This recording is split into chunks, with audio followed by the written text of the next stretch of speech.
Bien, bonsoir à tous. Bienvenue, chers camarades du club Aérospace, Défense et Sécurité des alumni HEC. Bienvenue également aux HEC alumni de nos clubs partenaires, notamment le Hub Développement Durable. Et bienvenue aux auditeurs des autres écoles qui nous rejoignent, notamment l'IX, les Mines, l'École de Guerre, l'ISAE Supaéro et les Arts et Métiers. Je m'appelle Philippe Demijola, je dirige le pôle défense des alumni Aérospace, Défense et Sécurité. Alors, vous vous interrogerez peut-être sur pourquoi est-ce que c'est moi qui vais vous parler ce soir pour introduire les échanges. Les liens entre l'environnement et la défense et la sécurité sont très profonds et c'est des thèmes qu'on aura l'occasion de continuer d'explorer ensemble sur d'autres événements du groupement. Pour autant, si je prends la parole ce soir pour introduire cette table ronde, c'est parce que David Servet, qui dirige le pôle aéronautique civil de notre groupement, connaît ma passion personnelle pour les questions d'environnement et m'a fait l'amitié de me demander d'animer la soirée. Cette soirée, c'est un projet qui tient énormément au cœur de David depuis longtemps. Il a beaucoup travaillé ces derniers mois pour le préparer.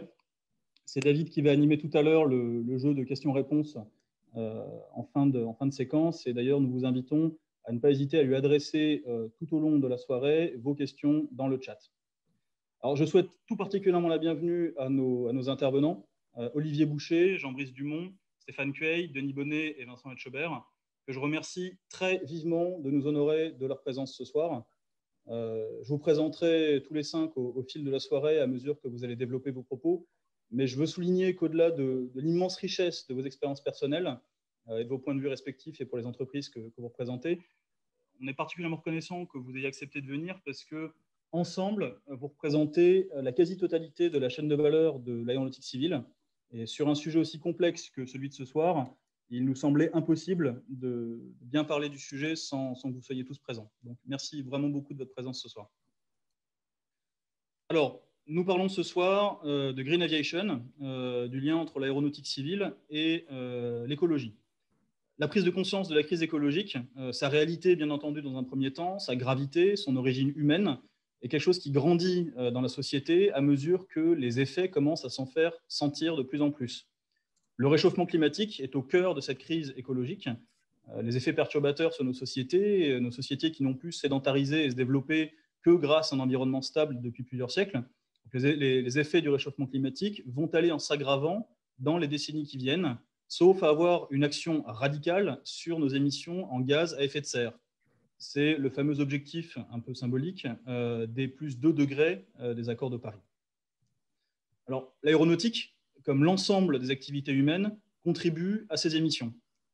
Il importe de bien comprendre et de bien quantifier cet impact loin de l'espace médiatique, de l'espace politique, qui sont parfois dans l'excès face à ce secteur, comme l'ont montré des propos très récents sur la pertinence de continuer à rêver d'aviation au XXIe siècle. Donc loin des polémiques, mais pour nourrir utilement le débat public sur ces questions qui sont parfaitement légitimes, l'industrie travaille depuis plusieurs années sur des solutions de nature technologique. Alors, quelles sont les plus prometteuses parmi ces solutions? Quelles sont les plus réalistes aussi? Entre les sustainable and biofuels, les batteries, l'hybridation, l'hydrogène, des nouveaux designs d'avions.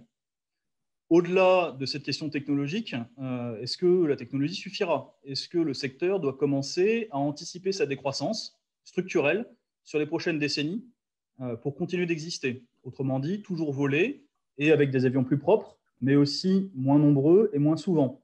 L'aviation de masse, pour mémoire, est un phénomène assez récent. Quels sont les calendriers de mise en œuvre de ces solutions techniques? Est-ce que ces calendriers sont compatibles de l'urgence climatique, de leur conception, leurs tests, leur certification, le remplacement des flottes, etc. Et enfin, au-delà du défi technologique, est-ce qu'il n'y a pas aussi un défi de business model, particulièrement pour les airlines, à réinventer? Le passage peut-être d'un système de hub avec des très grands aéroports, des avions de plus en plus gros, de plus en plus rapides, volant de plus en plus loin, un modèle plus flexible avec des plus petits avions, volant sur des plus courtes distances, avec davantage de lignes, plus proches des usagers, et avec un mix à inventer avec d'autres formes de mobilité. La crise de la Covid en 2021 vient rajouter une variable supplémentaire à cette équation qui était déjà très complexe.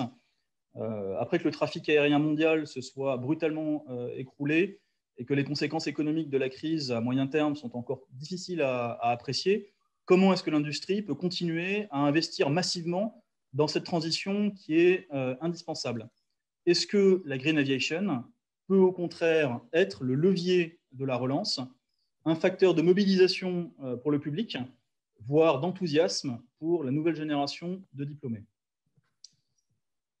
Alors, parce qu'il est vain d'essayer de résoudre un problème sans l'avoir d'abord bien défini, Olivier Boucher va introduire notre soirée en nous aidant à mieux comprendre la responsabilité exacte du secteur aéronautique dans le réchauffement climatique. Alors, Olivier, pour vous introduire et pour vous présenter, vous êtes le directeur de recherche au CNRS, affilié à l'Institut Pierre-Simon Laplace, dont vous êtes le directeur pour le Centre de modélisation du climat. Vos activités de recherche portent sur les effets météorologiques et climatiques des aérosols atmosphériques, leurs interactions avec les nuages et le rayonnement, la modélisation de systèmes terres et la géo-ingénierie du climat. Vous êtes un contributeur régulier des travaux du GIEC, auteur notamment du rapport spécial en 1999 « Aviation et l'atmosphère globale » et du chapitre « Nuages et aérosols » du 5e rapport du GIEC, plus récemment en 2015. Vous avez très récemment coordonné la préparation d'un projet Aviation et climat financé par la DGAC. Je vous cède la parole, Olivier. Bonjour. Est-ce qu'on peut allumer la vidéo aussi? Voilà, bon, il y a un fond d'écran. Bonjour à tous, merci pour l'introduction. Donc, mon ordinateur est en panne, donc c'est pour ça que j'ai celui de ma femme et donc le petit dessin qui était le sien. Est-ce que je peux partager mon écran pour la présentation? C'est prévu comme ça? Allez-y. Comme vous préférez, oui. Voilà. Est-ce que l'écran apparaît chez vous? Parfait. En mode présentation, voilà. Donc, je vais vous parler ce soir des impacts climatiques de l'aviation en un petit peu plus de 10 minutes. Hein. Donc, il y a bien entendu, il y a d'autres impacts environnementaux, hein, que ce soit le bruit ou la qualité de l'air, mais là, on va se focaliser sur ce qui est des impacts climatiques et au premier rang desquels, bien entendu, le CO2. Alors, je pense qu'il est important de revenir aux chiffres, justement, pour avoir un débat raisonné. Donc, les chiffres dont on dispose, hein, c'est environ 1000 mégatonnes de CO2 émis par an. Ça, c'était avant la crise de Covid, hein, c'était l'année 2018. Disons peut-être 900 mégatonnes pour l'aviation civile et un petit peu plus si on inclut l'aviation militaire. Ça représente 2,5% des émissions mondiales de CO2 par les énergies fossiles pour cette année-là, et un petit peu moins si on inclut aussi les émissions de CO2 dues au changement d'utilisation des terres, donc principalement la déforestation, donc là de 2,2%. Ça, c'est à l'échelle du monde. Pour ce qui est de la France, hein, où on a un pays où on a quand même un peu plus d'aviation parce qu'on est un pays développé, et puis on est aussi un pays où on a peut-être un peu moins d'émissions par habitant parce qu'on a beaucoup de nucléaire.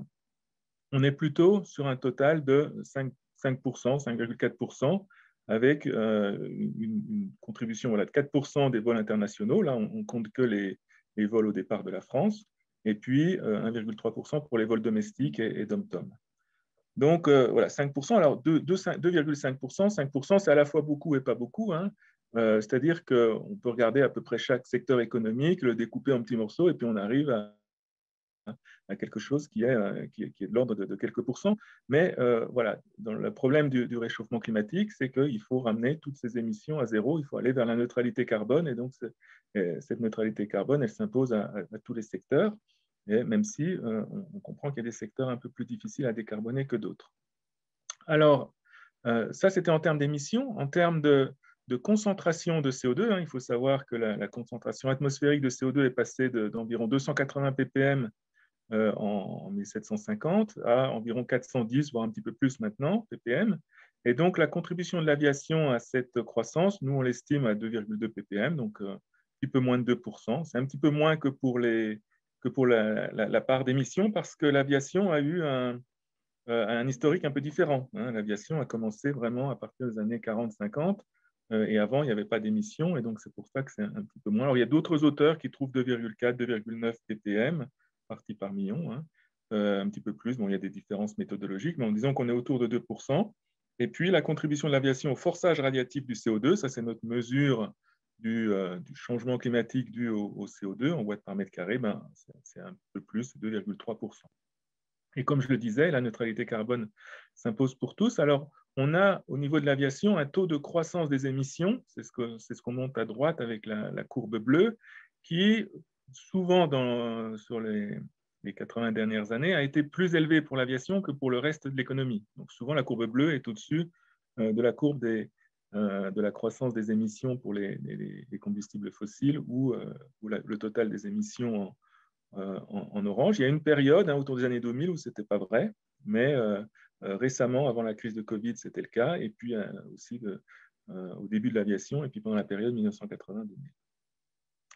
Alors, le CO2 n'est pas le seul composé qui est émis par l'aviation, hein. Il y en a d'autres, et en particulier, il y a des NOx, des oxydes d'azote, qui sont aussi responsables d'un impact climatique. Et puis, on a bien entendu l'émission de vapeur d'eau, hein. Comme toute combustion de combustible fossile, on génère de la vapeur d'eau, qui n'a pas trop d'impact climatique, mais qui, quand elle est émise dans la haute atmosphère, eh bien, a un peu plus d'impact et surtout peut mener à la formation de traînées de condensation qui, elles, ont un impact climatique. Puis ensuite, il y a aussi des émissions de particules, d'aérosols, mais qui n'ont pas forcément un gros impact, ou disons un impact qu'on ne comprend pas très bien encore sur les nuages.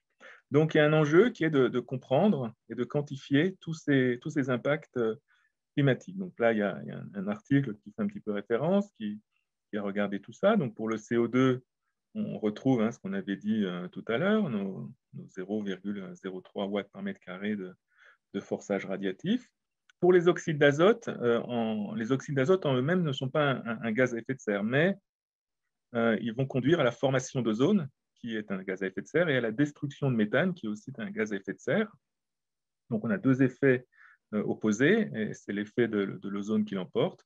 Et donc on a un effet de serre qui est dû justement à cette formation d'ozone, minorée de la destruction du méthane, qui est de 17 milliwatts par mètre carré. Donc là, on est la moitié de l'effet CO2.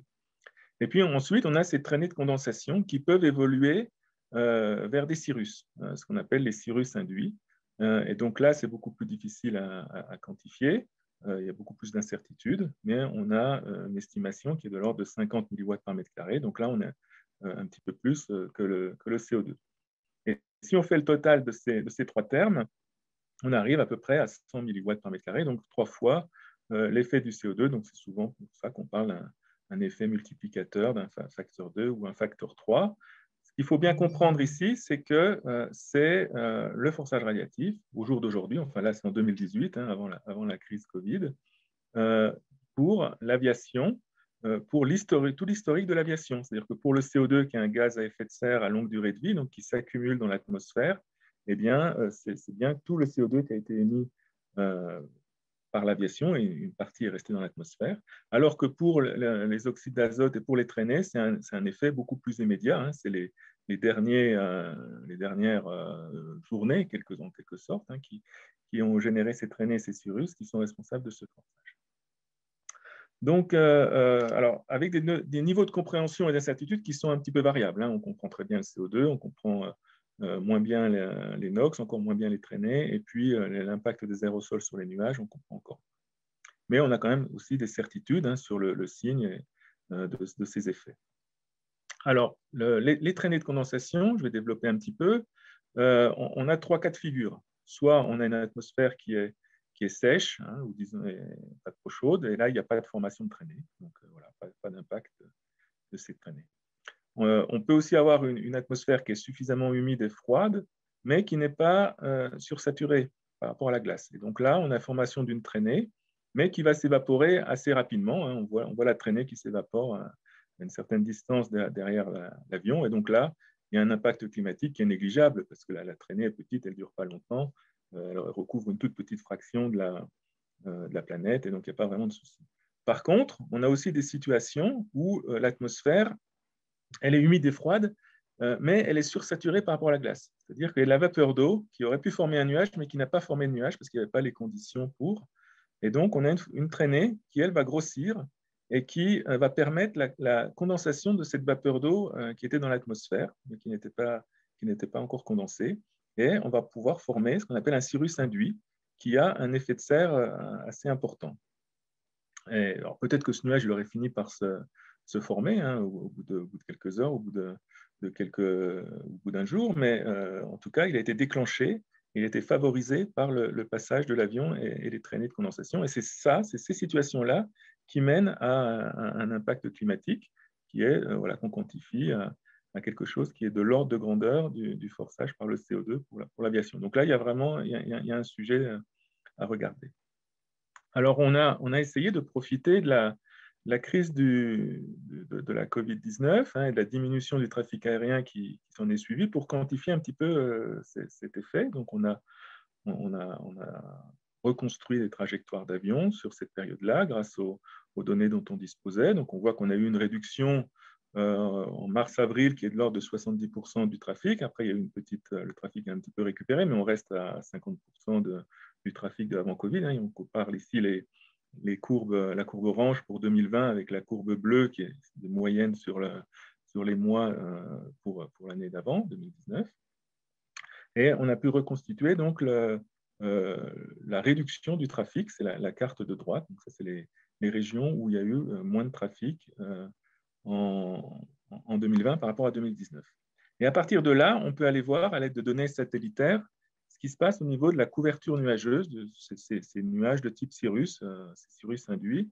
Et on voit effectivement que dans les deux catégories, donc on a séparé toutes ces régions, toutes les moyennes latitudes nord en 5 régions, avec les 3 premières régions, il ne se passe pas grand-chose, il n'y a pas énormément de réduction de trafic. Et puis les 2 dernières, c'est là où il y a le plus de réduction de trafic. Et on voit notre courbe bleue qu'on a une diminution de la couverture nuageuse haute, qui est de l'ordre de 10% dans le dernier quintile, et qui est donc assez nette, et qu'on voit de manière assez nette dans les observations satellitaires en 2020 par rapport aux années précédentes. Et donc, à partir de là, on peut refaire un calcul, une estimation qui, cette fois-ci, est beaucoup plus basée sur les observations et beaucoup moins basée sur la modélisation de cet effet de l'aviation sur les nuageaux et sur les cirrus. Et on retrouve une quantité qui est à peu près celle qu'on avait avant, de 40 milliwatts par mètre carré. Alors, on a ces 3 effets climatiques de l'aviation qui sont dus au CO2, au NOx, et puis aux traînées et aux cirrus induits. Alors, qu'est-ce qu'on peut faire?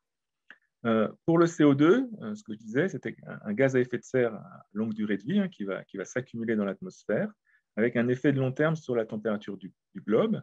Et donc, on sait que pour respecter l'accord de Paris, ou même pour stabiliser l'augmentation de température, donc rester sous les 2 degrés ou les 2,5 degrés ou ce qu'on veut, il faut arriver à la neutralité carbone. Donc, il est clair qu'un simple gain en efficacité, ce qu'on a fait jusqu'à maintenant, ne sera pas suffisant pour atteindre la neutralité carbone. Il faut aller vers la décarbonation des fuels.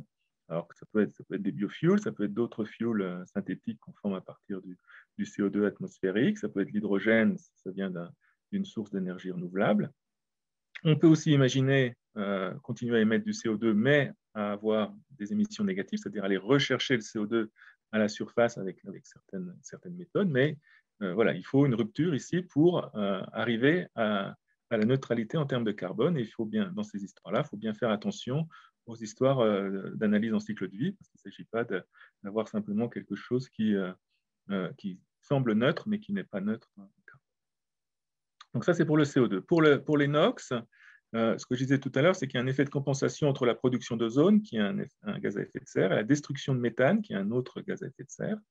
Et les effets climatiques vont dépendre un peu des scénarios futurs d'émissions à la surface, c'est-à-dire qu'il y a de la chimie, c'est non linéaire, et donc, suivant la composition atmosphérique future, ça peut être dans un sens ou dans un autre, sachant aussi qu'il y a eu quand même un certain nombre de progrès qui ont été faits ces dernières années sur les NOx du côté des motoristes. Il ne s'agit pas d'augmenter les émissions de NOx, mais ce n'est pas forcément, je dirais, la priorité du moment.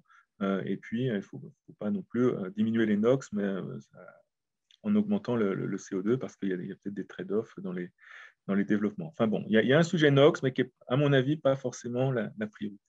Puis ensuite, on a les traînées et les cirrus induits, qui, eux, sont de très courte durée de vie, qui sont intermittents, ils dépendent des conditions atmosphériques, mais il y a une chose qui est intéressante, c'est qu'il y a une fraction relativement faible des vols qui pourrait au final être responsable de la la grande majorité des impacts, disons déjà de la formation de ces traînées à longue durée de vie, enfin disons celles qui se transforment en cirrus, hein, c'est celles qui sont importantes pour le climat, ça pourrait venir d'une petite minorité de vols. Donc il y a le potentiel d'aller s'intéresser, d'aller réduire la formation de traînées pour ces vols-là.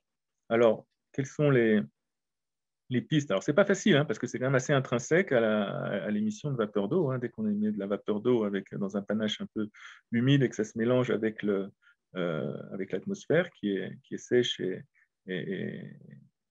enfin, disons qui est froide et sèche, mais pas trop sèche, on a formation d'un nuage. Hein. Donc, c'est assez intrinsèque à la chose, mais on peut imaginer déjà des reroutages de vol parce que ça dépend vraiment des conditions atmosphériques. Donc, on peut essayer d'éviter les régions atmosphériques qui favorisent la formation de traînées de cirrus induits.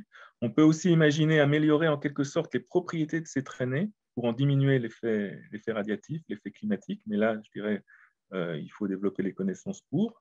Et en particulier, on se pose des questions sur certains biofuels, sur l'hydrogène, hein, dont on sait qu'un moteur à hydrogène, toutes choses étant égales par ailleurs, va former plus facilement des traînées, mais va peut-être former des traînées qui sont avec des propriétés différentes et potentiellement qui pourraient sédimenter un petit peu plus vite et donc déshydrater la haute atmosphère. Et donc, il y a vraiment une question qui se pose de savoir si un avion à hydrogène aurait plus ou moins d'impact en termes de traînées de cirrus induits. Donc, ça, c'est des questions de recherche actuelles. Donc, je dirais, voilà un petit peu, il n'y a rien de facile hein, là-dedans, mais il y a quand même quelques pistes et j'ai essayé d'en faire le tour de manière voilà, très rapide. Et je pense que vous l'avez mentionné en introduction, mais on a donc développé un programme de recherche sur 5 ans qui est financé par la DGAC. Il a été signé en fin de semaine dernière, donc c'est tout neuf. Et donc, c'est une collaboration hein, entre l'IPSL, l'Institut Père-Simon-Laplace, que je représente, via sa tutelle Sorbonne Université, et puis l'ONERA, avec un triple objectif, hein, qui est vraiment de mieux comprendre les processus atmosphériques climatiques qui sont là derrière, mieux les quantifier, et puis de voir quelles sont les options possibles, rechercher un peu des solutions. Alors voilà, du côté des sciences du climat, sachant bien entendu qu'il y a aussi les solutions à aller chercher du côté de l'aviation, de la technologie, des moteurs et des avions. Voilà, pour une présentation qui j'espère n'a pas été trop longue. C'est parfait. Merci beaucoup, Olivier. Alors, merci effectivement pour ces éléments de compréhension qui permettent de bien mesurer le problème et les défis. Alors, pour poursuivre les échanges, on va se tourner maintenant vers l'industrie pour savoir comment est-ce qu'elle aborde ces défis-là, avec notamment le volet technologique. Et la première d'entre elles, Airbus, dont le cœur de métier, chez Commercial Aircraft en tout cas, est de concevoir et d'assembler des avions. Alors, Jean-Brice Dumont, vous êtes vice-président exécutif en charge de l'engineering chez Airbus Commercial Aircraft pour encore quelques semaines, puisque vous allez bientôt prendre la tête de la division Military Aircraft dans le groupe Airbus. Pour autant, c'est dans les voilures tournantes que vous avez commencé votre carrière en 1996. Vous êtes diplômé de Polytechnique et de l'ISAE. Pilote d'hélicoptère vous-même, vous êtes entré à la DGA, vous avez travaillé sur le Puma et le Tigre, dont vous avez dirigé les essais pour le Tigre. Vous rejoignez en 2004 Eurocopter, qui devient Airbus Hélicoptère quelques années plus tard, et vous allez travailler sur de nombreux programmes emblématiques, dont le NH90. Vous rejoignez l'entité Commercial Aircraft en 2018. Je vous cède la parole.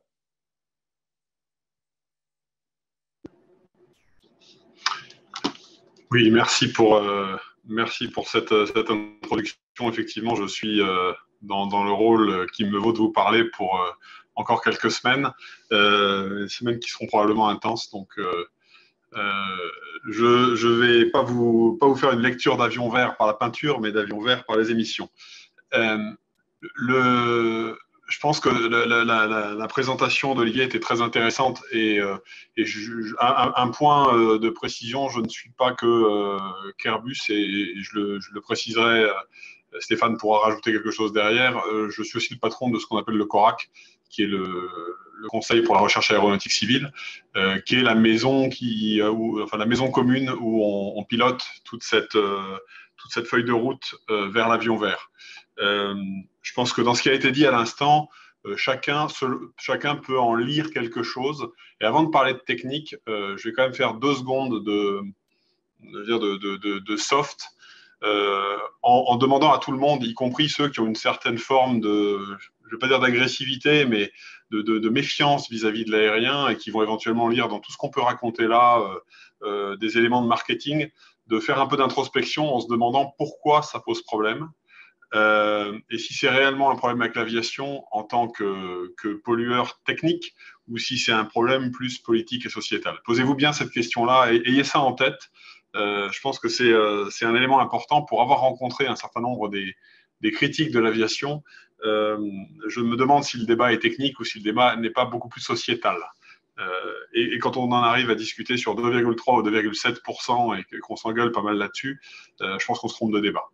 Voilà, donc l'objectif de ma présentation, c'est de vous faire rapidement une vue qui est un peu une vue Airbus et puis en même temps une vue de la filière, sachant qu'avec les présentations de Stéphane, de Denis, de Vincent derrière, on aura une vision un peu plus complète.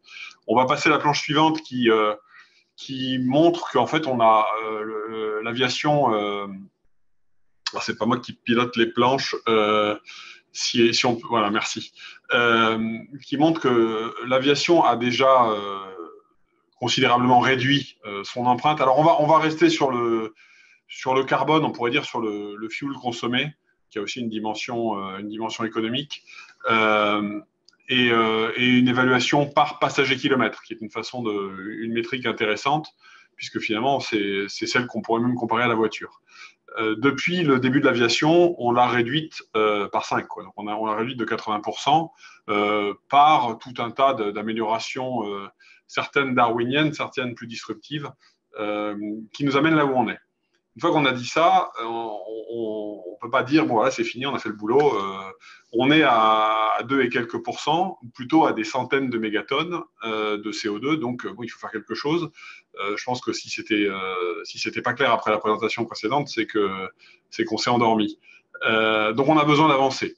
Alors on peut avancer, avant de parler des mesures qui vont être l'objet de cette présentation, on peut avancer en commençant par un renouvellement de flotte. Air France l'a fait récemment avec un passage vers la dernière génération d'avions qui consomme traditionnellement 25-30% de moins, entre 20 et 30 pour être pas trop marketing, de moins que les générations précédentes. Et rien que ça, si ça devait se passer sur l'ensemble de la flotte mondiale, c'est qu'un exercice de style, ça aurait un effet phénoménal qui compense des années de croissance, sans compter l'effet de la crise. Par ailleurs, il y a un certain nombre de mesures de marché qui sont des mesures qui attendent que les technologies permettent à l'aviation de réduire ses émissions.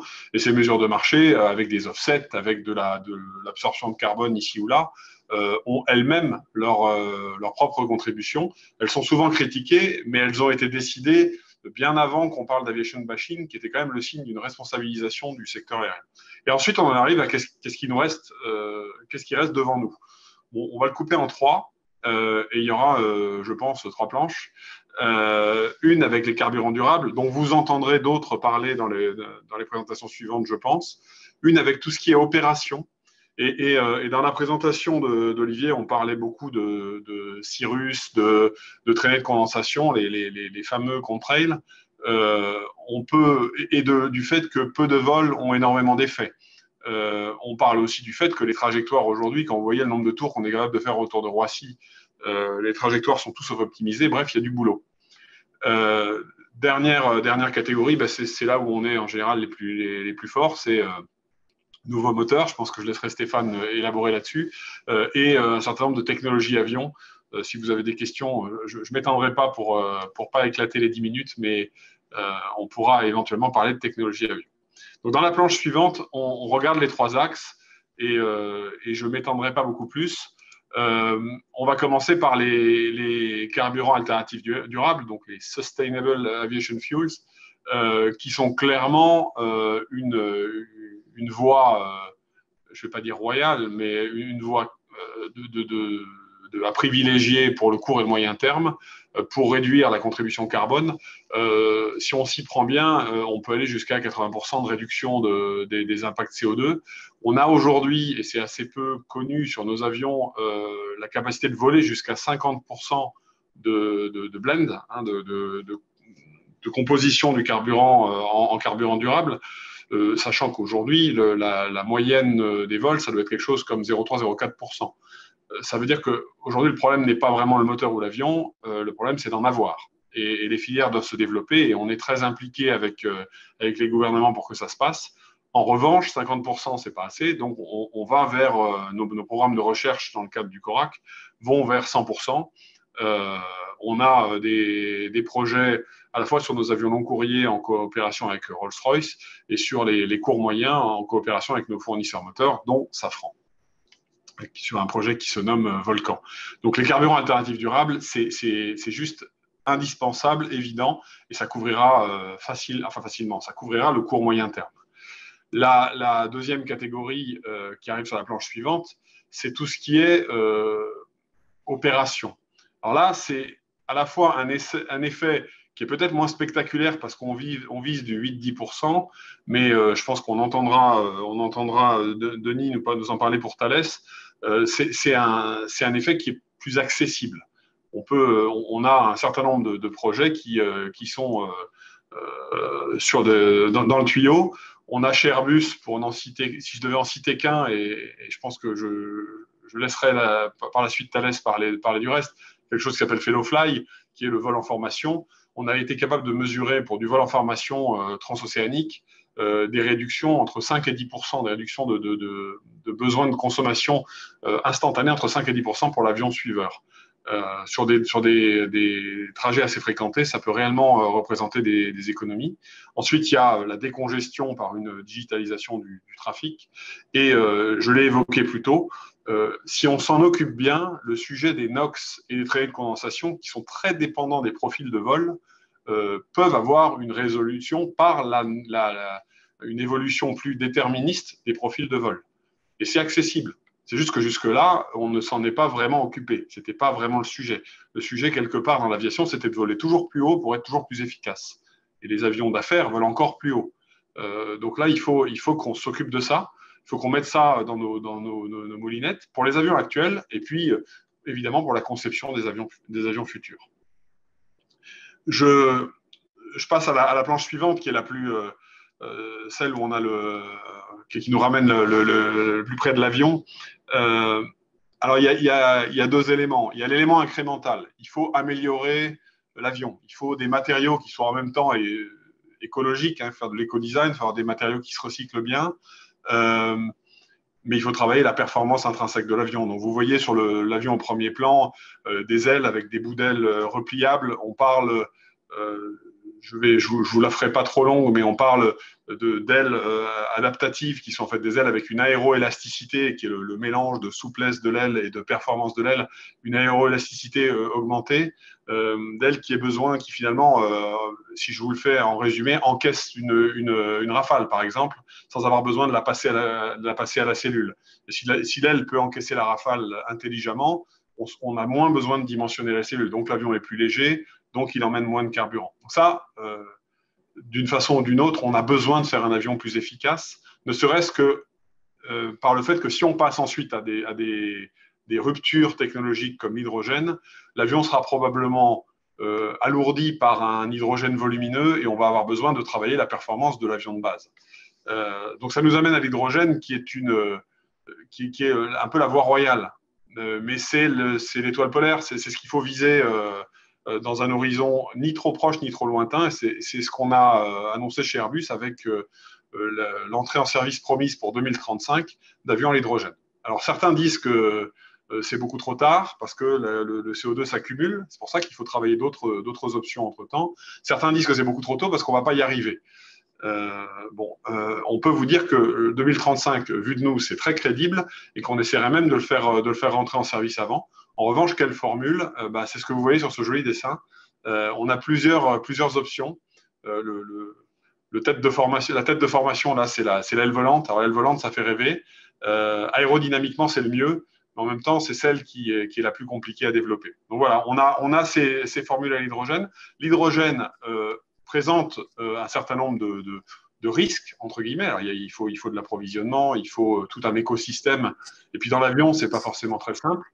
L'hydrogène aura aussi ses conséquences en termes de traité de condensation et de tout ce qui peut être NOx, mais ça, c'est précisément en faisant de la recherche qu'on va arriver à les maîtriser. Et le jour où on lancera le prochain avion, on le lancera en conscience. On saura l'effet qu'on a. Voilà, je m'arrête là parce que je pense que j'ai été beaucoup trop long et je répondrai volontiers à vos questions. Merci pour votre attention. Et merci beaucoup Jean-Brice, c'était parfait en termes de timing, parfait. On l'a vu, on l'a entendu en vous écoutant, la question de la propulsion est quand même une question absolument clé avec des partenariats avec Safran. Donc tout naturellement, c'est vers vous Stéphane Puey que nous allons nous tourner maintenant pour connaître précisément la position du groupe Safran sur ces questions. Quelles sont vos priorités? Comment est-ce que vous collaborez avec les autres acteurs de la filière? Alors, pour vous présenter en quelques mots, vous êtes également diplômé de l'École Polytechnique, docteur en physique théorique et ingénieur en chef de l'armement, détaché par la DGA chez SNECMA entre 1998 et 2001, où vous allez travailler sur les matériaux composites céramiques. De retour à la DGA, vous exercez des responsabilités croissantes sur la propulsion, jusqu'à diriger le secteur missile-espace du service des affaires industrielles. Et revenant à la SNECMA en 2008, qui était alors intégrée dans le groupe Safran, vous exercez plusieurs responsabilités avant de devenir en 2016 directeur R&T et innovation du groupe, votre fonction actuelle. Je vous cède la parole.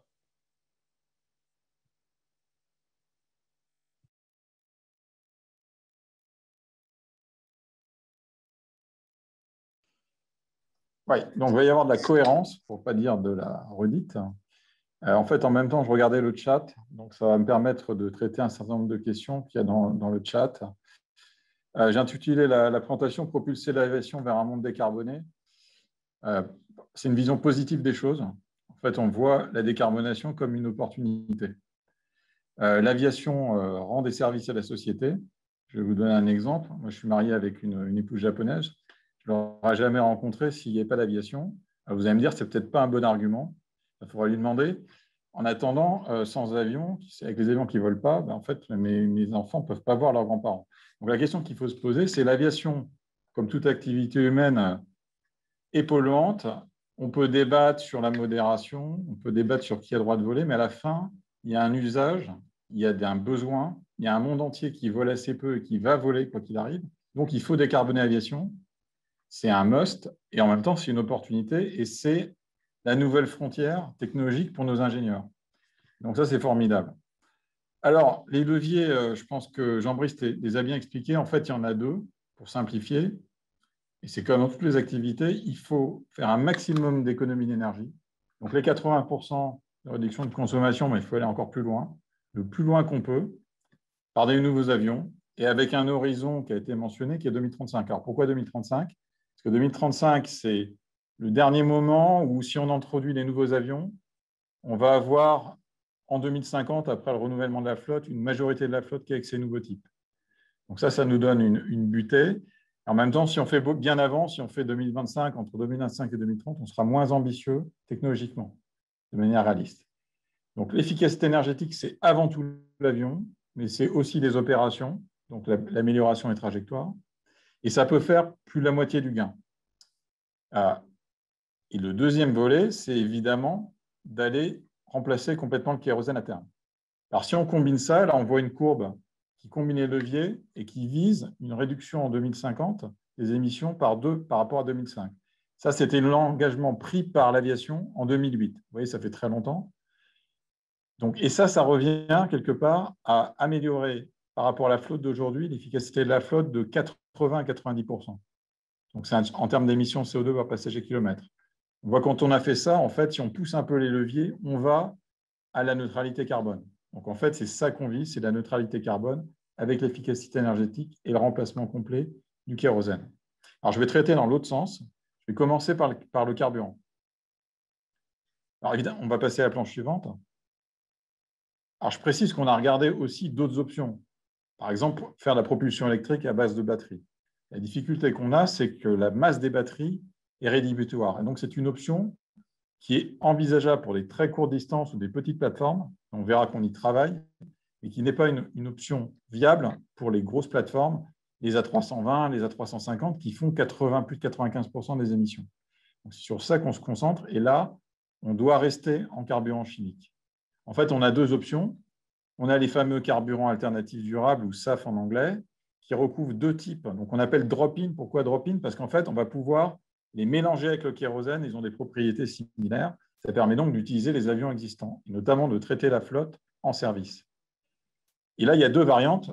Les carburants à base de biomasse. On va viser de la biomasse qui n'est pas de la biomasse agricole, qui sont des déchets essentiellement, pour être le plus durable possible. Et là, on va synthétiser à partir de là du kérosène. Autre option qui est de plus long terme, avec un potentiel de décarbonation encore supérieur, c'est d'aller à ce qu'on appelle du carburant de synthèse vert, du power to liquid, où là, on va faire de l'hydrogène vert. On va le combiner avec du CO2 de l'atmosphère pour faire le même carburant. Dans les deux cas, la composition chimique va être la même. Et comme l'a dit Jean-Brice, dès aujourd'hui, on a validé l'ensemble des avions de la flotte pour 50% de la plupart de ces types de carburants. Donc en fait, aujourd'hui, on peut déjà aller à 50%. On est à 0,1%. Et donc, il va falloir aller à 100. Alors, quelle est la barrière? Je vais y revenir juste après, parce que j'ai vu la question. Le point qui est important d'avoir en tête, c'est que c'est la seule solution qui est valable à un horizon raisonnable pour les avions long courrier. On a parlé d'hydrogène, qui est l'autre option. L'hydrogène est une option qui est vue pour les courts et moyens courriers, plutôt le bas du spectre, dans la classe 2000 km, peut-être 3000. Je suis le contrôle de Jean-Brice, si je reprends vos chiffres. Donc, c'est-à-dire pour les longs courriers, on n'a pas d'autre choix. Si on doit utiliser l'hydrogène, ça sera en synthèse. Simplement parce que les volumes de réservoirs en hydrogène liquide deviennent beaucoup trop gros quand on doit remporter le carburant. Donc, c'est une solution qui est la base. On en a besoin pour les flottes maintenant, on en aura besoin pour les longs courriers et le haut du spectre des moyens courriers. Donc, ça, ce n'est vraiment pas une option. La situation est simple. Il y a eu de nombreuses études sur la disponibilité de la biomasse. C'est un challenge, mais en même temps, la disponibilité est là théoriquement. Je ne parle pas, encore une fois, d'agrocarburants, je parle de l'économie circulaire. Donc, ce qui bloque aujourd'hui, ce n'est pas la disponibilité technique, on a des process, ce n'est pas la compatibilité des avions, on a 50% validés, c'est vraiment des problèmes économiques et de réglementation. Ces carburants sont plus chers. Aujourd'hui, ils sont dans la classe 5 fois plus chers. À terme, ils seront au moins 2 fois plus chers que le kérosène. En soi, ce n'est pas un problème. Ça veut dire que le carburant, quelque part, paye le CO2. Ça veut dire aussi que ces prix-là, on les a connus dans le passé, 2 fois 2 fois 3 dans des chocs pétroliers. Mais la différence par rapport à aujourd'hui, c'est qu'à l'époque, tout le monde payait le kérosène au même prix. Donc, tout le monde est soumis au choc et il n'y a pas de problème de concurrence. Aujourd'hui, on a un problème de concurrence. C'est-à-dire que si une compagnie aérienne est vertueuse et qu'elle veut prendre ses carburants, elle va payer plus cher. Or, le carburant, c'est 30% des coûts directs d'opération. Donc, on voit bien que si on ne crée pas les conditions pour que toutes les compagnies aériennes soient logées à la même enseigne, il n'y a pas d'incitation dans le système. Et donc, s'il n'y a pas d'incitation, il n'y a pas de demande. S'il n'y a pas de demande, il n'y a pas d'investissement des pétroliers pour créer ces filières. Donc, aujourd'hui, ce qui nous manque, et c'est la priorité du moment, c'est d'aller vers ces réglementations. Et en Europe, c'est en train d'arriver, avec notamment une réglementation qui s'appelle RefuelEU, qui est en préparation. Deuxième option, donc Jean-Brice en a parlé, je ne vais pas m'étendre, c'est l'hydrogène. Donc, l'hydrogène est une solution plus en rupture, plus nouvelle.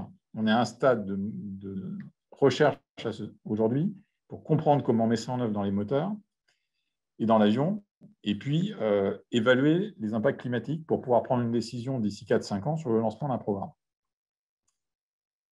Un point qui est important, c'est que dans tous les cas, on va passer à la planche suivante. On va utiliser des moteurs. Planche suivante, s'il vous plaît.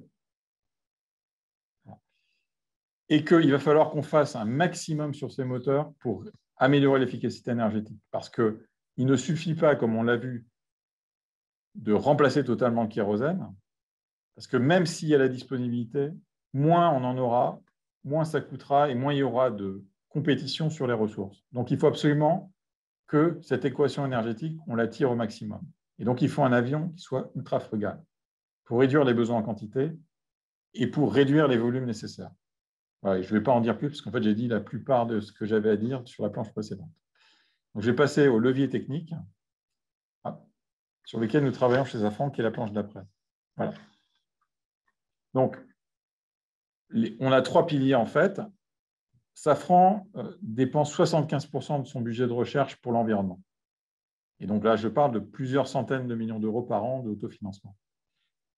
Et on a un axe prioritaire qui est l'avion ultra efficace.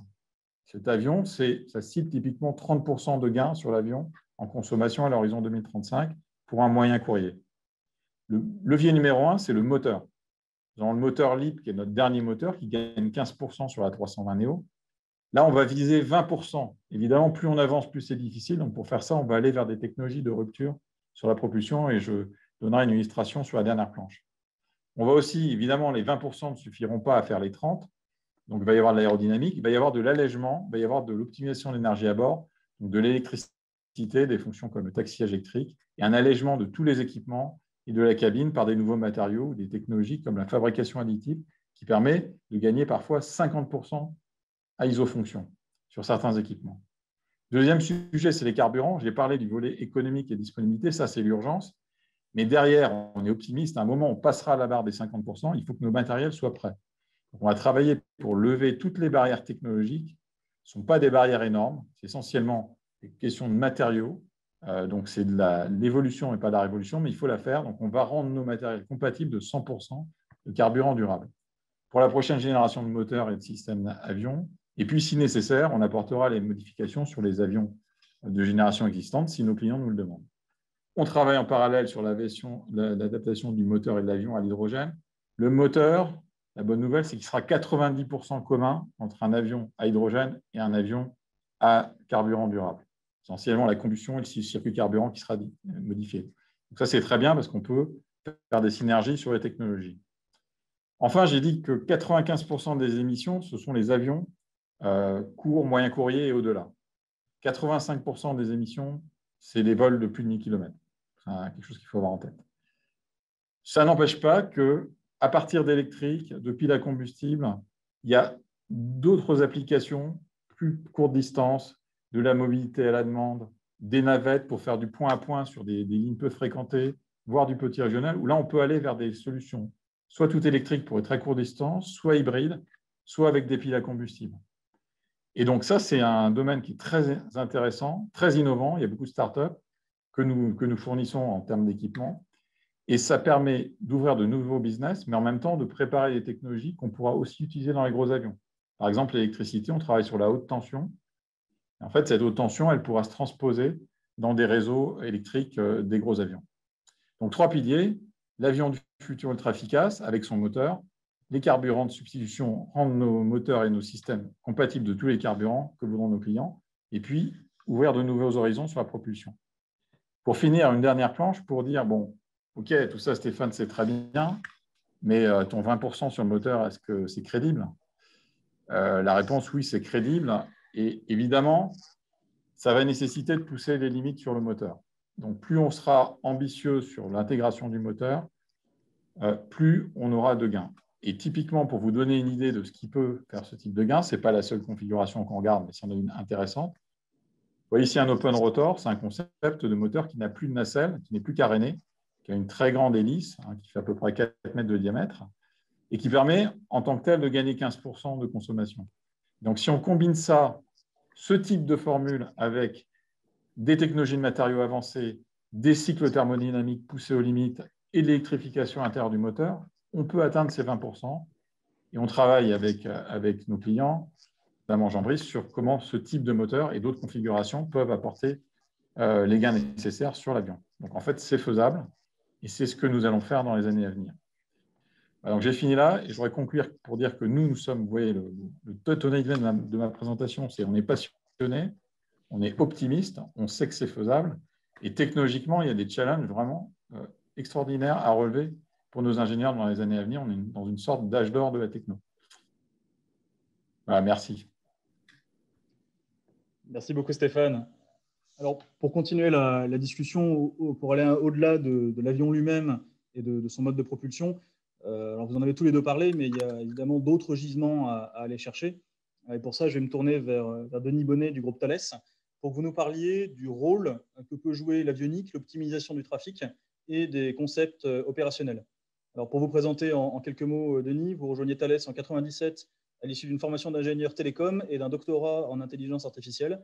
Vous occupez de nombreuses responsabilités dans le groupe, dans le domaine des cockpits notamment, des logiciels et de la gestion du facteur humain. Vous êtes actuellement directeur de l'innovation, de la recherche et des technologies de Thales Avionics. où vous essayez d'identifier la façon dont les technologies de pointe sur lesquelles vous travaillez dans le groupe peuvent être amenées vers les solutions que vous allez proposer à vos clients, et notamment pour ce qui nous intéresse ce soir, dans le domaine des énergies et de la transition écologique. Je vous cède la parole. Merci beaucoup. Alors, je vais essayer de partager mon écran sans que ça me merde. Alors, dites-moi si vous voyez les planches. Ouais, ça a l'air bon.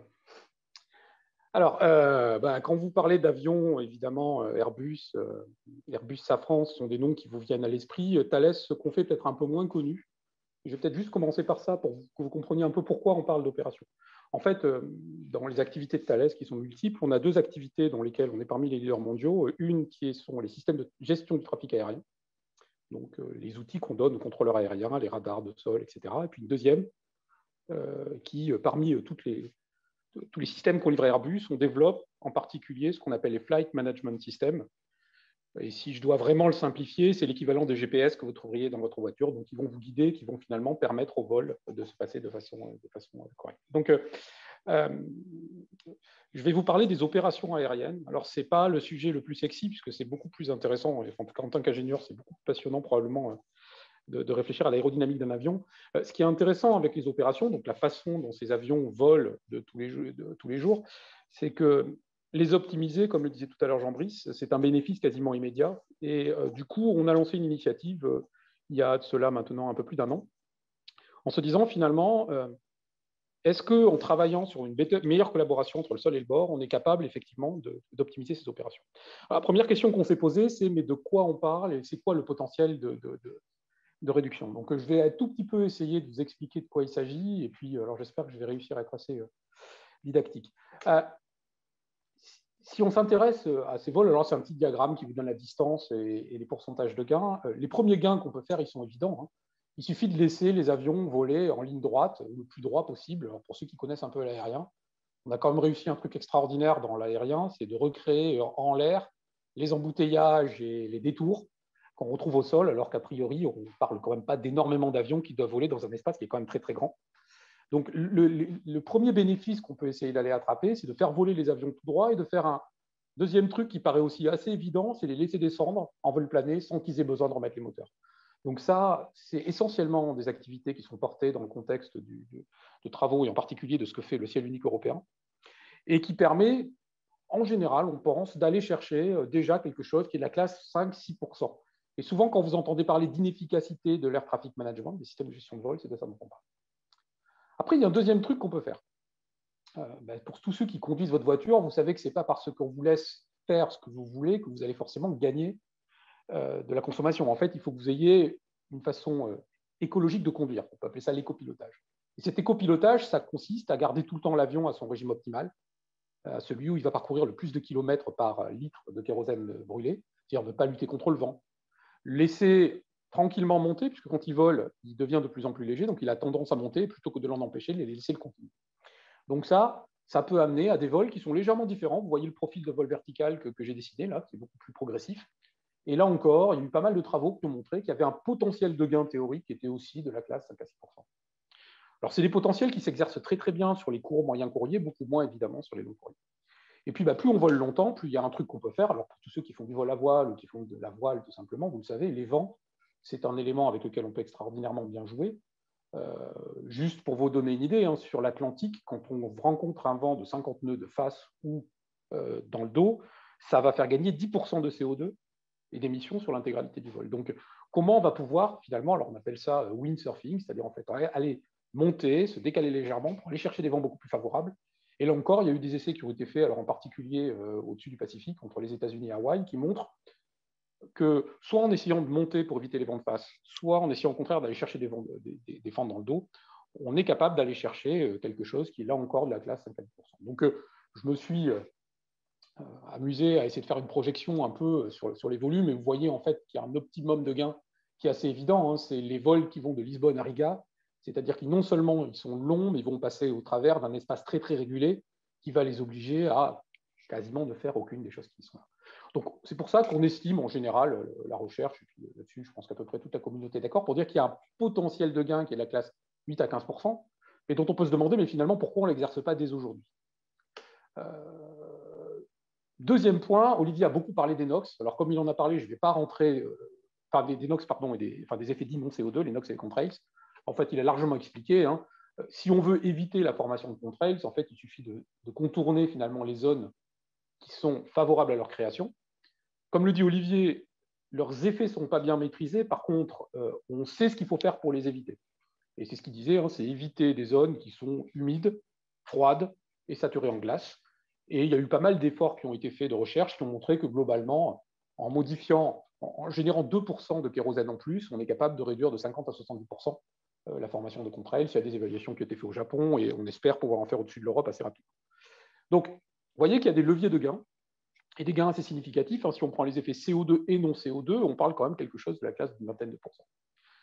Du coup, pourquoi ils ne sont pas réalisés, ces gains? En fait, il y a deux raisons fondamentales. La première, c'est que ce vol parfait, au sens CO2, il est difficile à implémenter parce qu'il peut mettre en cause la sécurité des vols. Par exemple, si on veut laisser tous les avions faire exactement le vol qu'ils veulent, ils peuvent se retrouver à être trop rapprochés, à limiter les séparations. Donc, il va falloir trouver probablement une nouvelle façon d'opérer les avions. Puis, deuxième chose, l'avion, il va faire en fonction des conditions météorologiques du vol. Donc, il va être beaucoup moins prévisible et il va falloir que les contrôleurs et les pilotes collaborent beaucoup mieux pour assurer son exécution. Et finalement, à l'heure qu'il est, il collabore à peu près autant que vous en tant que conducteur, avec un feu rouge ou avec un policier qui régule le trafic. Là, l'idée, c'est de les amener ensemble dans cet objectif collectif de réduire les CO2. Donc ça, c'est le premier élément.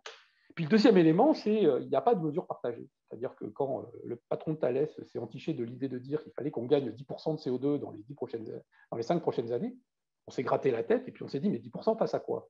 Et en fait, on s'est rendu compte qu'un des problèmes qu'il y avait, qui est un problème très, très concret dans l'aviation, c'est qu'un contrôleur et un pilote n'ont pas un système de mesure différent, enfin identique, une base commune de mesure qui leur permet en fait de parler de la même chose.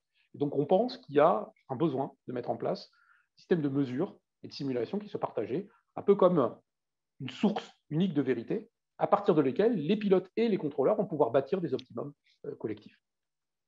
Et du coup, ce qu'il faut comprendre avec la transition écologique des opérations, c'est que ce n'est pas un produit, c'est plutôt un processus. Donc, il y a ce potentiel, alors on pourrait le tangenter à une quinzaine de pourcents, mais évidemment, on ne va pas l'exercer tout de suite. Et il va, au fur et à mesure d'un certain nombre de cycles, s'améliorer. Et pour s'améliorer, la première chose, c'est être capable d'évaluer l'empreinte écologique de chaque acteur de façon transparente. Les compagnies aériennes, les ATC, les pilotes, les contrôleurs. Par exemple, un contrôleur n'a aucune idée de son empreinte écologique. Quand il propose une manœuvre, il n'a aucune idée de combien de CO2 il va faire générer en plus un avion. Il ne sait d'ailleurs pas très bien si l'avion qu'il manipule est plein ou vide, si c'est un gros ou un petit, etc. Deuxièmement, c'est explorer de nouvelles méthodes de collaboration. On en a parlé sur le bord, qui vont permettre en fait de jouer ces scénarios. 3, c'est d'être capable d'en simuler l'impact d'une façon objective. Et puis enfin, de trouver des mécaniques de déploiement. Et pour ça, en gros, on est en train de se lancer dans deux grandes approches. Un, comment on est capable de développer des outils génériques de mesure et de simulation, et en particulier en le faisant pousser par des organismes de recherche. Et puis deux, comment on va trouver des concepts opérationnels. Un, par exemple, qu'on est en train de bâtir avec la DSNA, donc le système de contrôle aérien français, ce qu'on appelle Green Flag, c'est-à-dire qu'un contrôleur va être capable de dire, bon, ben là, les conditions de trafic sont favorables, je me fais fort d'accepter toutes les optimisations que tu vas me proposer. Et donc, quand on est en Green Flag, le pilote sait qu'il est capable, que le contrôleur va plutôt accepter ces optimisations, et puis tout notre travail devient ensuite d'élargir les zones dans lesquelles on va être en Green Flag. Du coup, nos actions, comme on le dit, c'est des actions qui peuvent aller assez vite, elles reposent en fait sur un levier essentiel, ce qui est comment on arrive à engager des écosystèmes locaux, donc les contrôleurs aériens, les pilotes, les compagnies, les régulateurs, en France. On travaille avec les équipes de Vincent, typiquement la DSNA, donc le contrôle aérien, dans le cadre d'une étude du plan CORA qui est sur ce sujet. On le fait à Singapour, avec Singapore Airlines. On essaie de le faire dans le nord de l'Europe avec Borealis. Donc, en réunissant autour de la table les pilotes et les contrôleurs, en se disant, OK, si on essaie vraiment collectivement de réduire l'empreinte écologique, comment on s'y prend? Et pourquoi on dit que c'est des réseaux locaux? Vous imaginez bien que les conditions de trafic à Heathrow ou à Paris ne sont absolument pas les mêmes de celles d'Oslo ou de Riga. Et donc, il y a vraiment cette question de comment on peut s'engager collectivement. Et comment on va être capable de tester très rapidement, en profitant finalement des conditions de trafic qui sont favorables, évidemment, pour faire ces tests. Et donc, on est en train de bâtir ces évaluations. Ce qu'on espère, c'est être en position de voler, de tester certaines de ces optimisations cette année ou plus probablement l'année prochaine, de telle sorte qu'on puisse commencer à imaginer des déploiements de ces stratégies, ces nouvelles stratégies, de ce nouveau principe de collaboration entre le sol et le bord, d'ici 2023-2024, en essayant en particulier de le faire au niveau du ciel unique européen. Je vous ai mis, pour ceux que ça intéresse, un petit white paper qu'on a essayé d'écrire là-dessus, qui regroupe un peu tous les travaux scientifiques, hein, mais dont Olivier vous a largement parlé. Donc, si ça vous intéresse, je pense qu'on transférera les planches et vous pouvez toujours aller le chercher à cette adresse-là. Ça vous donnera un petit peu d'éléments scientifiques. Donc, voilà. Donc, ce qu'on pense, si je résume, c'est que les opérations sont un vrai levier qui réclament un engagement collectif d'écosystèmes locaux et que derrière, on est capable probablement d'exercer des gains. Et je vais rebondir sur un dernier truc qu'a dit Stéphane et qui me semble extrêmement important, c'est de créer les conditions pour que ces nouveaux modes d'opération soient économiquement viables. C'est-à-dire, en fait, de créer, on a parlé tout à l'heure du problème qu'on a sur les Sustainable Aviation Fuel, se pose de la même façon la question sur les contrails. Si on doit générer 2% de kérosène en plus, il faut qu'il y ait un intérêt aussi économique pour les compagnies à le faire. Et donc, il y a une question aussi de modèle économique. Voilà. Je vous remercie. J'espère que j'ai été à peu près clair. Merci beaucoup, Denis. Alors, on va compléter ce tour d'horizon de la filière, justement, maintenant, en cédant la parole aux compagnies aériennes, aux airlines et Air France particulièrement, parce qu'on l'entend bien à travers tout ce qui a été dit jusqu'à présent, il est évident qu'elles ont aussi un rôle à jouer. Elles sont entre l'industrie et les utilisateurs. C'est elles qui vont devoir mettre en œuvre ces nouveaux business models, tenir compte des contraintes réglementaires qui peuvent apparaître dans les différents pays. La France est un exemple récent du sujet. Éventuellement, apprendre à faire coexister l'avion avec d'autres modes de mobilité pour faire écho aussi à certaines questions qui sont apparues dans le chat. Alors, Vincent Etchebert, pour vous présenter également rapidement, vous êtes diplômé du cursus Grande École d'HEC en 2006, en double diplôme avec la Stockholm School of Economics. Vous avez commencé votre carrière chez Air France KLM en tant que Business Intelligence Analyst. Vous avez occupé plusieurs postes dans le groupe, à Paris et à Rome notamment. Vous devenez DG d'Air France KLM au Mexique, puis au Canada. Et vous devenez en juin 2020 vice-président développement durable et nouvelle mobilité du groupe Air France, ce qui vous permet de concilier votre vie professionnelle et un engagement qui était déjà très fort sur le plan personnel, puisque vous êtes membre du conseil d'administration de plusieurs ONG, A Tree for You, Aérobiodiversité. Vous êtes également Sherpa au sein d'Entreprises pour l'environnement et vous êtes animateur de la fresque climat. Je vous cède la parole pour cette dernière petite séquence avant les questions. Merci beaucoup Philippe. C'est un grand plaisir pour moi d'échanger avec vous ce soir et de reconnecter avec le réseau HEC, anciens élèves et autres écoles. Donc, je vais tenter d'éviter trop de redites par rapport à ce qu'ont dit brillamment mes confrères et vous en dire plus sur la stratégie de décarbonation d'Air France, comment on met en œuvre et comment on ambitionne de mettre en œuvre en particulier toutes les nouvelles technologies qui sont développées par nos partenaires industriels. Alors, si vous voulez bien passer à la planche suivante, le contexte qui est celui de l'urgence de la transition écologique de l'aérien, il a été rappelé par Olivier, donc je vais aller assez vite. Évidemment, l'élément le plus important dans cette planche, c'est la crise climatique. C'est la volonté et même la nécessité pour le secteur aérien de tendre vers du net zéro à horizon 2050, avec cette logique que le secteur fait partie du problème et doit faire partie de la solution, et c'est le sens de notre engagement à tous. Autre élément important pour nous, compagnies aériennes, c'est évidemment tout ce qui apparaît dans l'opinion publique avec le mouvement de Flexcam qui est né en Suède, comme vous savez, donc de honte de prendre l'avion, et l'avion bashing qui l'accompagne.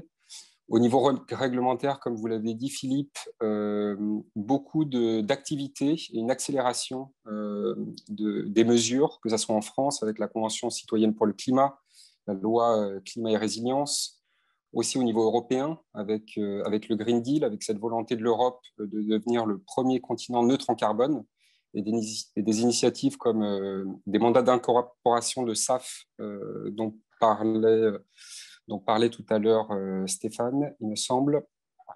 Et enfin, dernier élément de contexte et qui est pour moi très important, c'est celui des employés Air France qui sont affectés par l'avion bashing, justement, qui peuvent parfois, en particulier les jeunes employés, lutter un peu ou comment dire, être en réflexion sur une prise de conscience écologique et le fait de travailler pour un secteur dont l'empreinte carbone est significative, et du coup qui veulent et qui sont très volontaires pour contribuer à ce qu'on peut mettre en place chez Air France, en particulier si on revient un instant sur la partie employé Air France, une manière dont on répond à ça en interne, c'est, comme vous le disiez, le déploiement de la fresque du climat qu'on a initié en tout début d'année 2021 avec la volonté de former 500 employés d'ici la fin de l'année et d'aller dans les années suivantes encore beaucoup plus loin. Alors, si on passe à la deuxième planche maintenant, sur laquelle je vais aller vite, puisque c'est des éléments qui ont déjà été abordés en début de présentation. Donc, comme vous le savez, le secteur aérien, si on prend la partie CO2, représente 2 à 3% des émissions mondiales. Le secteur a pris l'engagement dans les années 2000 de réduire de moitié ses émissions en valeur absolue à horizon 2050. Le problème, c'est qu'entre 2005 et 2019, ces émissions n'ont pas diminué, mais au contraire ont fortement augmenté, plus 40%. Donc le défi est encore plus important à l'heure actuelle, puisqu'il faut diminuer par 3 les émissions du secteur d'ici à 2050.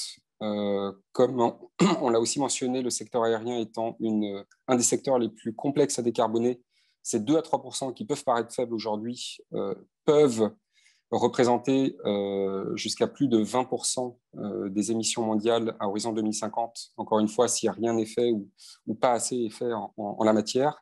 Et la dernière chose qu'il est important aussi d'avoir en tête, et c'est important aussi pour nous en tant que compagnie aérienne de l'avoir en tête en termes d'attente de nos clients, c'est que quand on regarde, encore une fois, ces 2 à 3% au niveau global, quand on le rapporte à une échelle individuelle, en particulier pour des voyageurs fréquents, l'empreinte carbone liée au trajet en avion peut représenter une part beaucoup plus importante de leur bilan personnel.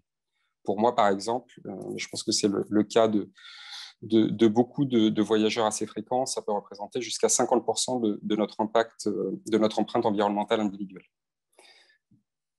Et d'où la nécessité, avec tous ces éléments de contexte, de participer pleinement et d'accélérer la transition écologique du secteur.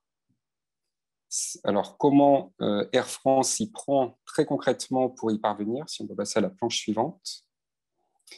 Alors, vous allez retrouver là, grosso modo, tout ce qui vient d'être dit, mais c'est pour vous montrer comment est-ce que toutes ces innovations, voire ces ruptures technologiques qui vous ont été présentées s'inscrivent dans une feuille de route à l'échelle d'une compagnie aérienne. Vous avez en bas les principaux résultats et objectifs d'Air France à l'heure actuelle. Entre 2005 et 2019, nous avons réduit notre empreinte carbone en termes d'émissions en valeur absolue de 6%, dans un contexte d'augmentation de trafic de plus 32%. Si on regarde à horizon 2030, notre objectif est de diminuer sur la même base 2005 nos émissions en valeur absolue de 15%. Et si on regarde à horizon encore plus lointain à 2050, nous avons pris, avec le reste des compagnies aériennes européennes, la cible, l'objectif de tendre vers un net zéro pour tous les vols intra-européens et les vols qui partent de l'Union européenne. Alors, encore une fois, comment on y arrive à ces objectifs très ambitieux? Pour commencer par les actions qu'on met en place actuellement, et ça a été le cas depuis déjà de nombreuses années, il y a toutes les mesures opérationnelles, optimisation des trajectoires des avions, roulage aussi à un moteur en moins au sol, réduction de la masse embarquée. Si on regroupe ces actions-là, on obtient entre 3 et 5%, on va dire, grosso modo, d'efficacité énergétique. Aujourd'hui, le pilier, comme ça a été dit, le pilier majeur et le plus efficace à très court terme pour Air France et pour toute compagnie aérienne de réduction des émissions, c'est vraiment le renouvellement de la flotte. Encore une fois, comme le disait Jean-Brice, chaque nouvel appareil qui rentre dans la flotte d'une compagnie aérienne, c'est 20 à 30% d'émissions en moins par rapport à l'avion qui le remplace. Et là, Air France a un programme assez significatif en termes de renouvellement de flotte, avec en particulier une commande de 38 à 350 et 60 à 220. Et on a gardé un rythme d'investissement de plus d'1 milliard d'euros par an, malgré la crise Covid, pour renouveler cette flotte avec un objectif de 80% d'avions de nouvelle génération dans notre flotte à horizon 2030. Si on regarde à horizon un tout petit peu plus lointain, mais quand même très proche, donc à court et moyen terme, et comme ce qui a été dit, point de vue compagnie aérienne, la priorité, vraiment, notre feuille de décarbonation, ce sont les carburants alternatifs, les Sustainable Aviation Fuels, puisque si on rapproche le renouvellement de la flotte, donc 20 à 30% d'efficacité et d'émissions en moins, pour les carburants alternatifs, on est de l'ordre de 75 à 95% de réduction de CO2 à la source. Et c'est un levier qui est d'autant plus important, non seulement à court et moyen terme, mais comme le disait Stéphane, je crois, qui est aussi, même à un horizon de temps plus loin, la solution pour limiter drastiquement les émissions de nos vols long courriers. Et bien sûr, si on va à horizon 2035, je ne vais pas redire ce qui a été dit par Jean-Brice, nous supportons totalement toutes les innovations autour de l'avion à hydrogène qui sont en cours. Si on passe à ma dernière planche, merci. Donc, concrètement, notre stratégie, elle est bâtie sur 3 piliers: réduire, remplacer et compenser. La réduction de la flotte, enfin la réduction permise par le renouvellement de la flotte, j'en ai parlé. L'intermodalité, c'est quelque chose qui est important aussi, à plus forte raison avec l'engagement d'Air France dès 2020 d'arrêter les opérations sur le réseau domestique à moins de 2h30 d'alternative en train. Et donc, on a lancé un programme de renforcement de notre partenariat avec la SNCF sur le réseau court courrier. Et notre ambition en termes d'intermodalité, elle ne se limite pas à la France, puisque nous sommes en train d'investiguer des partenariats avec le train sur tous les marchés internationaux où ça fait sens, avec l'idée de proposer à nos clients des solutions de transport bas carbone en connexion avec leur vol moyen ou long courrier. Pour tout ce qui est mesures opérationnelles, j'en ai déjà parlé. Peut-être juste pour mentionner, même si on touche moins le climat, mais c'est quand même très important dans notre feuille de route environnementale, tout ce qui est suppression des plastiques à usage unique, où on a lancé un programme de suppression de 1300 tonnes de plastique par an à bord de nos vols et le focus sur le tri à bord qui l'accompagne. Sur la partie remplacer les carburants d'origine fossile par des carburants alternatifs. Alors là aussi, je vais éviter les redites, donc je vais passer rapidement, mais en soulignant peut-être le fait qu'on est extrêmement regardant en termes de critères de durabilité des carburants alternatifs qu'on achète. Et en particulier, on n'achète pas, on ne compte absolument pas s'approvisionner en carburant alternatif de ce qu'on appelle de première génération, qui était en compétition avec la chaîne alimentaire. Donc, on veut absolument des carburants qui soient 100% renouvelables et avec un bilan environnemental totalement vertueux. Et avec le défi vraiment que représentent ces carburants alternatifs en termes de coût, en termes d'accessibilité, puisque, comme ça a été dit, le carburant, c'est 30% aujourd'hui des dépenses des compagnies aériennes, donc avec des carburants alternatifs qui sont 4 à 5 fois plus chers aujourd'hui que les carburants normaux. Il y a un véritable enjeu et une nécessité vraiment de rendre ces technologies de carburants alternatifs compétitives et accessibles pour les compagnies aériennes, sachant qu'en 2019, pour vous donner un chiffre, ce ne sont que 0,01% des opérations aériennes dans le monde qui ont été opérées par des carburants alternatifs. Donc, il y a un croissance de l'usage qui va être absolument vital dans les années à venir. Le dernier levier, c'est la compensation. Donc, compenser ce qu'on ne peut pas encore réduire, afin d'avoir une action court terme sur les émissions résiduelles. Ce n'est pas un but en soi, on le voit plutôt comme une mesure transitoire, mais toute roadmap réaliste à horizon 2050 prévoit, même en 2050, pour atteindre vraiment un net zéro, des mesures de neutralisation. Donc ça va rester quelque chose qui va s'inscrire dans notre trajectoire aussi à terme.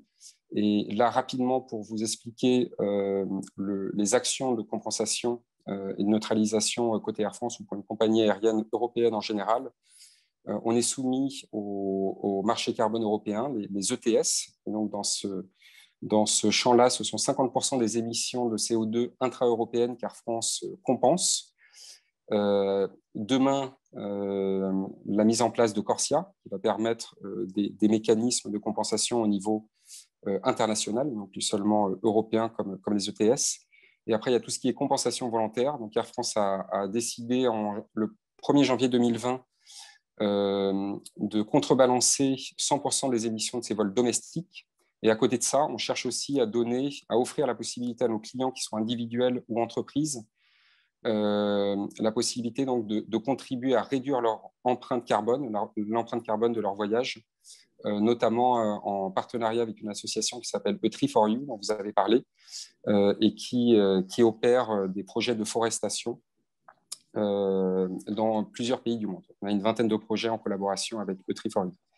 Et la base, et ce qui est vraiment le fil rouge de toutes ces actions, c'est vraiment l'innovation, c'est contribuer à favoriser l'émergence de nouvelles technologies, l'émergence de filières, de SAF, en particulier, encore une fois, extrêmement important pour nous. Et comme vous l'avez vu, je pense, ce soir, avec cette table ronde, c'est vraiment un effort collectif. Il faut s'assurer que les solutions qui sont à l'étude, qui sont développées, soient technologiquement possibles et également aussi écologiquement viables. Donc, c'est vraiment à travers cet effort collectif avec nos partenaires qu'on pourra ensemble atteindre les objectifs ambitieux qu'on s'est fixés. Voilà, merci beaucoup. Merci Vincent et merci beaucoup à tous les 5 pour ce beau tour d'horizon de la filière. Merci aussi d'avoir quasiment respecté le tempo assez rapide qui était imposé. On est un petit peu débordé néanmoins, donc je propose qu'on prenne peut-être une vingtaine, 25 minutes maximum plutôt une vingtaine de minutes pour les questions-réponses, et je cède la main à David Servet. Il y a déjà eu pas mal d'échanges assez vivants dans le chat, et je sais par ailleurs que David a reçu des questions en direct. Donc David, à toi la main. Merci beaucoup Philippe. Effectivement, il y a un certain nombre de questions. Première question, juste très rapidement, que diriez-vous à un jeune diplômé qui se demande s'il veut rejoindre l'aéronautique? Alors, je pense que c'est une question où, si vous pouviez juste dire quelques mots chacun votre tour, ce serait l'idéal. On peut commencer peut-être par Stéphane. Je vais peut-être commencer. Je pense que, ouais, je vais peut-être commencer. On est un monde de passionnés, mais un monde de passionnés responsables. Aujourd'hui, ce qu'on vient de montrer, c'est qu'il y a une question d'empreinte environnementale de l'aviation, il y a une question de rôle de l'aviation dans la société. Moi, si je suis un jeune ingénieur, je me dis, est-ce que j'ai envie de rentrer dans l'aviation dans cette période de nouvelles technologies, de prise de conscience? Est-ce que j'ai envie de faire partie de la solution ou est-ce que j'ai envie de regarder le problème de l'extérieur? Enfin, c'est une des questions qu'on s'est beaucoup posées autour de toutes les discussions, notamment à Super Héros, avec Super Héros Décarbo. Voilà, la question, elle est là, quoi. L'aviation est un secteur qui n'a cessé de repousser les frontières, l'aéronautique et le spatial au sens large. Est-ce qu'on se bloque et on se dit, bon voilà, en fait, on est tous une bande d'inconscients, ou est-ce qu'on y va et on essaie de le résoudre? Moi, j'ai tendance à dire à cette génération-là, mes fils font partie de cette génération et ils étudient, ils sont étudiants ingénieurs tous les deux. J'ai tendance à leur dire, c'est vous qui allez le faire, c'est pas moi je suis vieux. Donc, l'acte de motivation, il est là. Il y a un énorme terrain technologique à défricher. Il y a des solutions. Il faut juste bosser dessus, quoi. Et je pense qu'on peut se vivre les dignes héritiers de ceux qui ont fait l'aviation jusqu'à aujourd'hui, en embrassant ce genre de défi.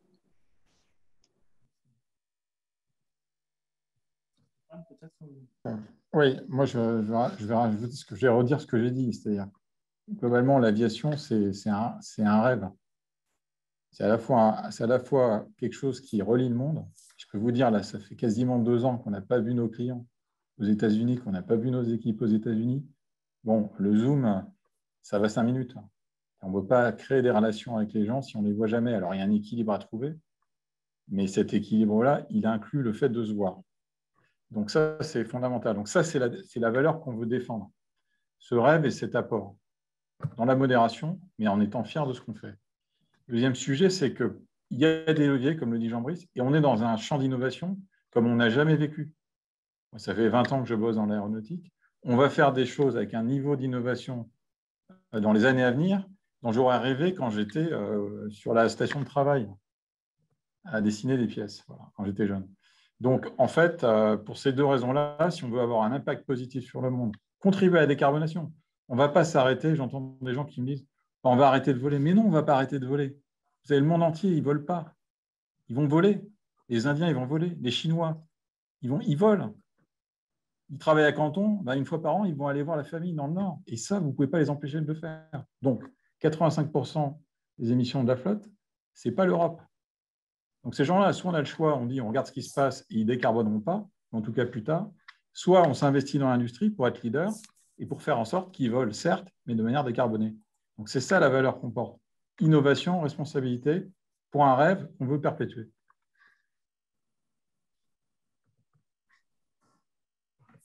Alors, je vais tenter aussi une petite réponse. Si vous regardez l'aéronautique depuis 100 ans, les 50 premières années ont été des années de créativité absolue. Et puis finalement, depuis 50 ans, alors il ne faut pas que je dise trop fort pour Jean-Brice, mais on est arrivé sur des architectures type Tube and Wings qu'on a optimisées avec grand talent, mais qui ont finalement, quand vous regardez un Boeing 737 qui a maintenant plus de 50 ans, il a finalement peu évolué. Et justement, j'ai l'impression que ce problème-là, qu'il faut qu'on affronte de façon honnête, hein, je pense que, enfin, vous l'avez tous compris, hein, on est à la fois tous conscients de cet impact, et je pense que, enfin, j'espère qu'on vous aura convaincu qu'on essaie de l'attraper de façon honnête et sincère. Je suis persuadé que dans 40 ans, les avions qui voleront ne ressembleront plus du tout à ce à quoi ils ressemblent maintenant. Et je pense que pour un jeune ingénieur, quand il est arrivé sur le 320, on lui a dit tu feras le 321 Neo, etc. C'est quand même infiniment plus passionnant de se dire qu'il va mettre de l'hydrogène et faire des blended wings que optimiser, ce qui est très noble, hein, mais des patterns qui existent déjà beaucoup. Donc je pense qu'en termes d'innovation, c'est un champ absolument incroyable et sur lequel je pense que chaque ingénieur va pouvoir laisser une trace bien supérieure à ce qu'il a pu probablement dans les 50 dernières années.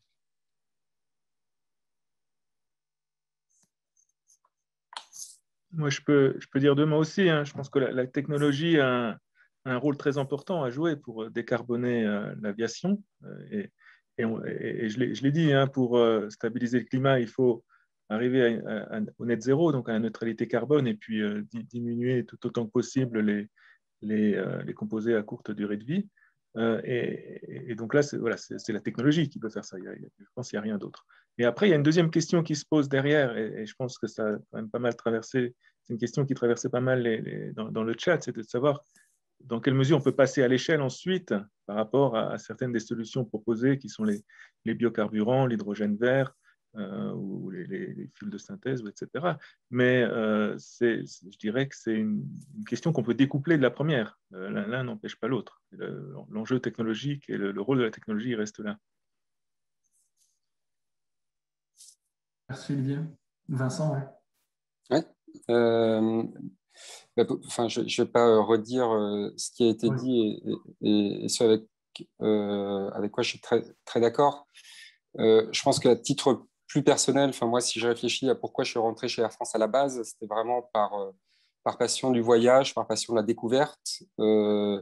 La question est, est-ce que cette passion, est-ce que l'intérêt pour le secteur aérien est conciliable avec les engagements qu'on doit tous prendre et les efforts qu'on doit tous prendre par rapport à l'urgence climatique? Je suis convaincu que oui. Je pense que c'est le sens de nos actions à tous. Donc, je pense qu'effectivement, il s'agit d'un formidable défi. Et pour les passionnés du voyage de l'aérien, ça vaut le coup d'y contribuer pleinement.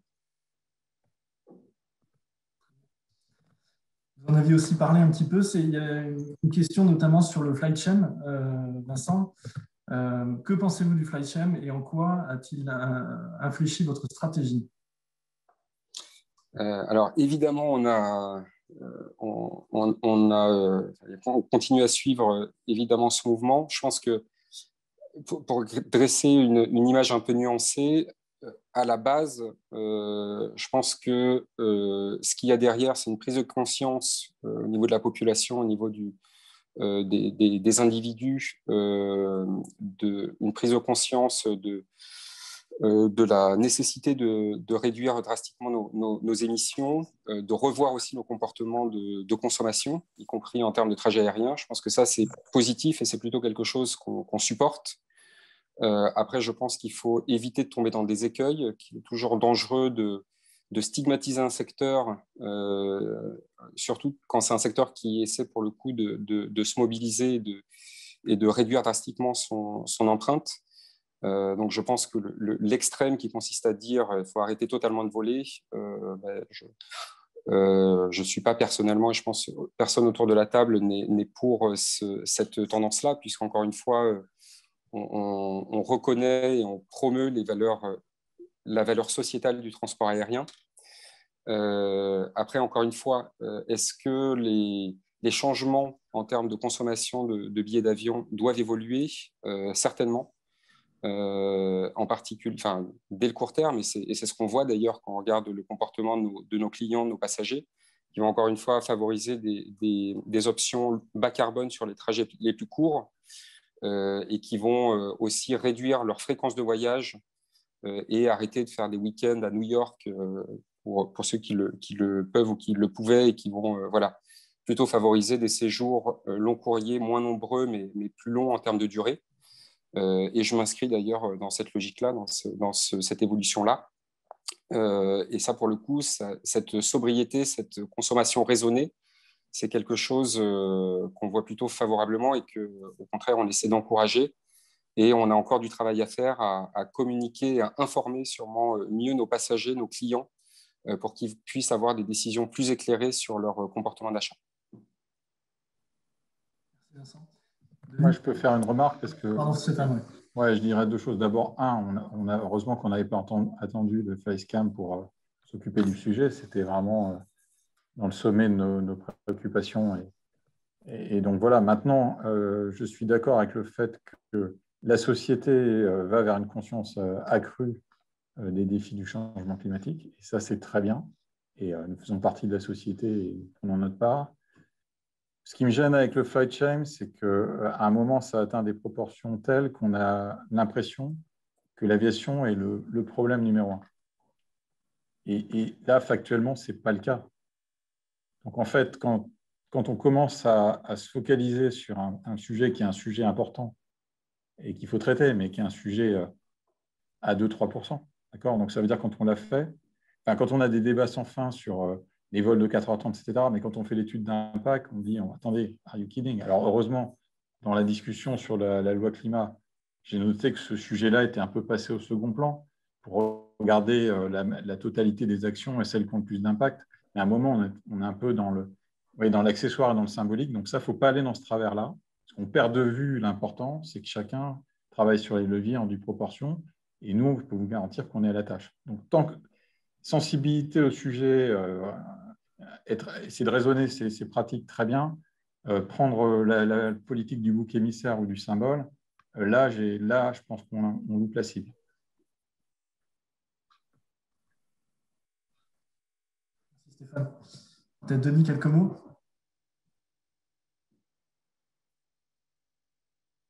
Je suis d'accord avec ce qui va être dit. Après, ce que dit Stéphane, on a beaucoup discuté avec des ONG dans le contexte des travaux qu'on fait sur les opérations. Je trouve que ce qu'elles disent est souvent très vrai. Si je prends l'exemple des contrails, je trouve que c'est parfaitement raisonnable. Ce que dit Stéphane est très vrai aussi. Créons collectivement les conditions économiques pour que des comportements éco-responsables deviennent viables. On parlait des SAF tout à l'heure. On parlait des mesures assez intéressantes que prend Air France. Créons les conditions pour qu'ils deviennent économiquement viables pour une compagnie de les tenir. En tant que citoyen, je pense que ça, c'est une responsabilité. Après, je pense que nous, tous autour de l'écran, on n'est pas là pour décider si les avions doivent être pleins de passagers en business class ou d'étudiants qui paient 20 € leur billet. Enfin, on est fournisseur de solutions de transport. L'usage que va en faire le citoyen, c'est un autre débat, ce que disait Jean-Brice au début. Nous, notre objectif, c'est qu'un avion qui vole atteigne à un certain point une neutralité carbone. Savoir qui il transporte, c'est un choix de société qui nous dépasse, je pense tous, et je pense que c'est probablement une très mauvaise idée que de mélanger la question de quelle société on veut, qui est un choix de citoyen et pas d'écosystème, puis les solutions de transport qu'on veut développer, qui est un sujet complètement autre. Je pense qu'on est un peu dans la situation de l'automobile il y a 20 ans. Je pense qu'on a une conscience assez aiguë de notre empreinte écologique. Je pense qu'on connaît le chemin qu'il y a devant nous et le temps qu'il va falloir pour l'atteindre. Maintenant, on a vu dans l'automobile à quel point cette prise de conscience a eu des effets qu'on observe aujourd'hui. Et je pense que pour nous, c'est une vraie opportunité. Et ça rebondit sur ce qu'on disait tout à l'heure. Et c'est pour ça que je pense que dans le FlixCam, il y a un mélange entre une chose qui est vraie, hein, aéronautique, soignez-vous et faites-le de façon efficace. Ça, je pense qu'on est tous sur le pont. Et puis, un jugement sociétal sur la valeur morale de voyager, évidemment qu'on peut avoir un état d'âme sur un aller-retour à 19 € pour aller de Bordeaux à Barcelone, mais à la limite, je pense que ça, c'est un choix citoyen, c'est plus un choix de fabricant d'avions, je pense, malheureusement, ni de fournisseur d'équipements. Excellent, merci. Alors, une question également, notamment, alors peut-être plus côté Jean-Brice, sur les trade-offs, la question de trade-off technologique à faire pour construire un avion, moins bruyant, moins polluant, moins consommateur. Est-ce que toutes ces évolutions ne se font pas au détriment du confort du vol, voire de la sécurité et même des nuisances sonores, enfin, de manière globalement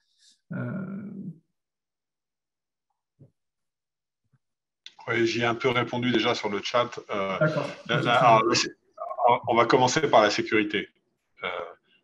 Non. Non, définitivement non.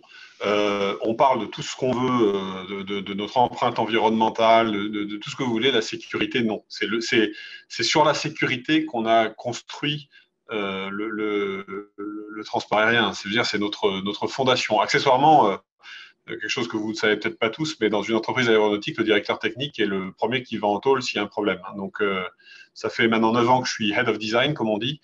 La sécurité, moi, c'est mon intégrité personnelle, outre celle des passagers qui nous confient leur vie en montant dans les avions qu'on a fabriqués.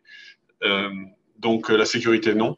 Le confort, non, je ne vois pas. Il n'y a pas de raison. Je pense que la remarque de Stéphane sur l'avion, sur le moteur open rotor et les notions de bruit peuvent amener à des réflexions sur où est-ce que ça ne va pas être plus bruyant, etc. Justement, non. On progresse sur tous ces terrains. Je pense que ce qu'il faut plutôt se dire, c'est qu'on a un champ, avec les progrès de la digitalisation, des outils qu'on a pour arbitrer des grands problèmes complexes, des systèmes de systèmes, on aime bien dire système de système dans l'industrie, ça fait très, très chic.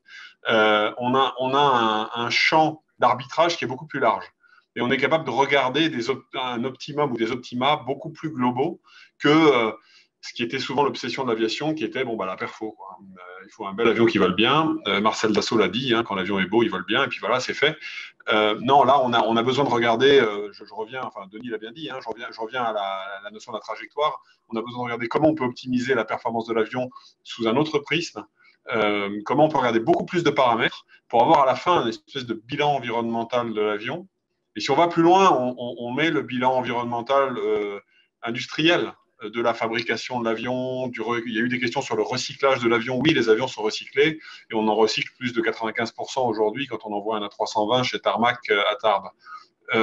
Donc oui, il y a ce bilan complet qui est à regarder et on fait ces arbitrages-là. Et notre prochain avion, outre les améliorations évoquées sur les biocarburants, etc., notre prochain avion devra se faire avec le maximum de visibilité sur les paramètres qui sont influents. Et je pense à l'hydrogène qui fait jaser, où on se demande si l'hydrogène ceci, l'hydrogène cela, combien coûtera-t-il, quels seront les éléments de sécurité associés à l'hydrogène à bord qui sera cryogénique. Ça fera l'objet d'arbitrage, justement. Mais on arbitre en mode responsable, c'est-à-dire qu'on a un objectif qui est qu'à la fin, notre empreinte environnementale, elle soit là où on veut qu'elle soit. Et si on n'y arrive pas, c'est de la décroissance, je veux dire, c'est une conséquence. Et la législation nous imposera probablement des coûts plus élevés. Ça a été quand même bien dit par Vincent, le billet pas cher, c'est pas une fin en soi. C'est peut-être une dérive d'un système qu'on a laissé dériver. Ça doit se rattraper. Mais je pense qu'il ne faut pas jeter le bébé avec l'eau du bain, si je devais le faire en mode simple. Excellent, merci. Une remarque intéressante aussi de M. Bénard Roya, donc du directeur MBA Aerospace de Toulouse, du TBS, qui nous dit qu'il est indispensable d'associer les différentes formes de transport et d'infrastructure, car au fond, du point de vue utilisateur, c'est la mobilité qui importe et l'éco-seamless, c'est-à-dire éco-responsable, économique, efficient, plus l'expérience, qui peut être obtenue par collaboration et optimisation. Est-ce que vous pourriez nous parler justement d'exemples où vous avez mis en place, avoir une approche un peu customer-centrique et collaboration partenariale autour de cette association des différentes formes d'infrastructures, transport? Question très ouverte. Ouais. On est un groupe un peu aéronautique.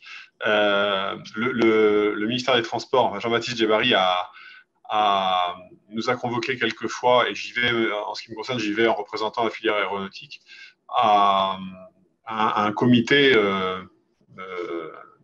intermodal, on va dire, qui regarde l'innovation dans les transports. Et effectivement, dans ce comité-là, on se pose les bonnes questions.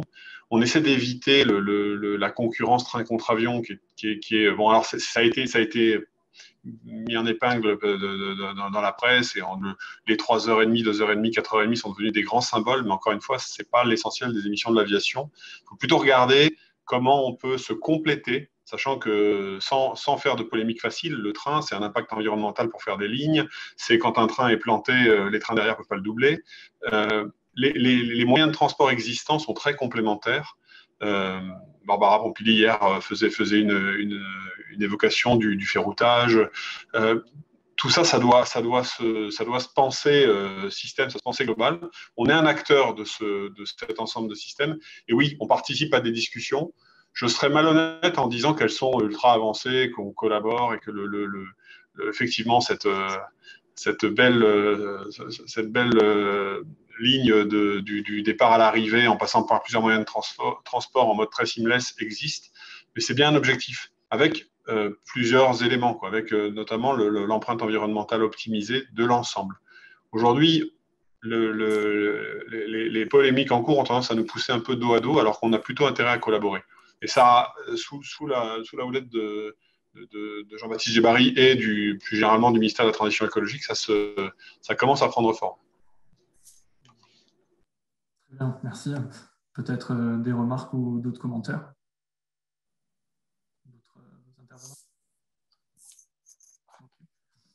Peut-être pour Vincent, une question sur les accords CORSIA. Que pensez-vous des accords CORSIA? Pourquoi les ONG disent-elles qu'il s'agit d'accords au rabais par rapport aux ETS européens? Alors, qu'est-ce que je pense ou on pense des accords CORSIA? Premièrement, qu'ils ont la vertu de cibler une harmonisation des mesures environnementales, et ça, c'est absolument clé. Encore une fois, un intervenant le disait tout à l'heure, si vous mettez en place des mesures dans certaines régions du monde et pas dans d'autres, vous pouvez atteindre des points où vous ne réduisez pas vraiment les émissions de CO2, voire même, dans certains cas, vous pouvez les amplifier. Je vous donne un exemple. On parlait des mandats d'incorporation de SAF qui sont en train d'être dessinés en Europe. Si dans les régions adjacentes, vous ne mettez pas en place des mesures similaires, cohérentes, ce que vous pouvez avoir, c'est des avions qui viennent d'autres parties du monde vers l'Europe et qui vont avoir à leur bord un surplus de carburant pour limiter un maximum l'approvisionnement en Europe, qui sera plus cher en raison de ce mandat d'incorporation, et qui va générer donc encore plus d'émissions de CO2 par un système qu'on appelle le fuel tankering. Donc, il est absolument nécessaire d'harmoniser ces mesures à l'échelle mondiale, je dirais en termes d'efficacité environnementale, et aussi pour éviter les distorsions de concurrence. CORSIA, sûrement qui est perfectible, mais il a au moins cette vertu. Et c'est la première fois qu'au niveau mondial, vraiment l'industrie se dote, essaie de se doter avec les gouvernements de mécanismes harmonisés.